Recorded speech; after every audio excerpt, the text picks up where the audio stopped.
All right, folks, we're diving into some classic sci-fi today. If you like your space wars, time travel, and a heavy dose of war never changes, then buckle up because we're talking about The Forever War by Joe Haldeman.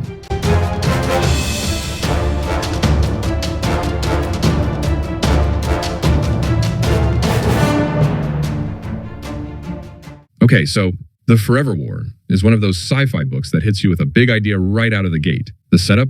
It's the future. There's an interstellar war going on between humans and an alien race called the Taurans, and our protagonist, William Mandela, gets drafted into this conflict. Simple enough, right? Wrong. Because here's the twist. Due to the wonders of time dilation, Einstein and all that, every time these soldiers go out on a mission, decades or even centuries pass back home. So it's like, congratulations, you survived that mission.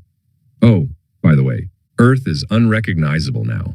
Now, here's why the Forever War is awesome and a little mind-bending. You're not just fighting aliens in space, you're fighting time. Mandela goes off to war in the year 1997. Remember when that sounded like the future? And then he comes back and boom, everything's changed. His family's old, society's evolved. People act like he's a caveman because he's basically a man out of time. And this keeps happening over and over again. Every time Mandela finishes a battle, centuries pass.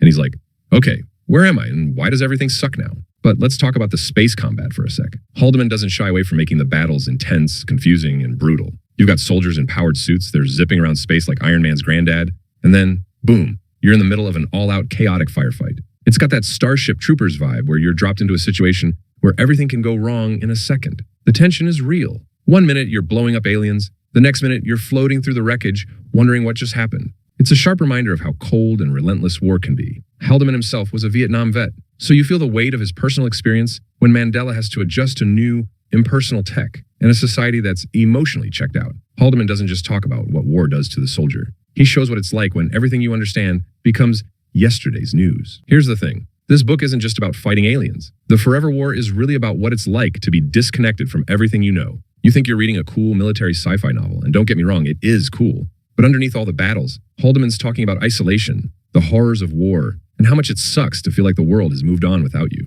It's like, congratulations, you're a hero, but you don't fit in here anymore. Yikes. By the time Mandela finally returns, Earth is almost unrecognizable, like he fought for something that doesn't exist anymore. It makes you question if all the sacrifice was worth it. And yeah, this book came out during the Vietnam era, so Haldeman was definitely commenting on what it felt like to come back to a country that had moved on in ways that could make a soldier feel like a stranger. It's like a super depressing version of coming back to your hometown after a long time away and realizing everything's changed. Except instead of, oh, look, there's a new Starbucks. It's more like, hey, humanity has evolved into a group of clones and also money doesn't exist anymore. So yeah, not exactly a warm homecoming. Mandela's like, can I just go back to fighting aliens? At least that made sense. But what makes the Forever War really stand out is how it reflects Haldeman's own experiences in the Vietnam War. This isn't just a book about futuristic space battles. It's a deep commentary on the disconnect soldiers feel when they come back from war. You fight for your country, but by the time you get home, that same country feels alien to you.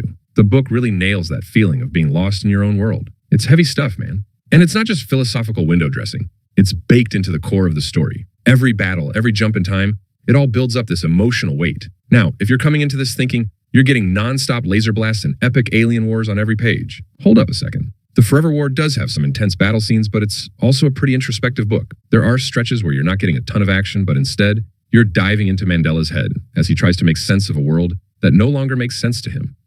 So, if you're looking for a pure action romp, this one might feel a little slow at times. But if you're up for a more thought-provoking emotional journey mixed with your sci-fi, you're gonna love it. And I'll just say this. If you're a newcomer to military sci-fi, this book might hit you with a lot of themes you weren't expecting. It's not a simple shoot-'em-up space war. It's about the cost of war on the mind, body, and soul. You're gonna come away from it thinking about more than just laser guns. So, bottom line, The Forever War is part epic space war, part time travel mind trip, and part gut-punch commentary on what war does to people. It's one of those books that doesn't just entertain you. It makes you think.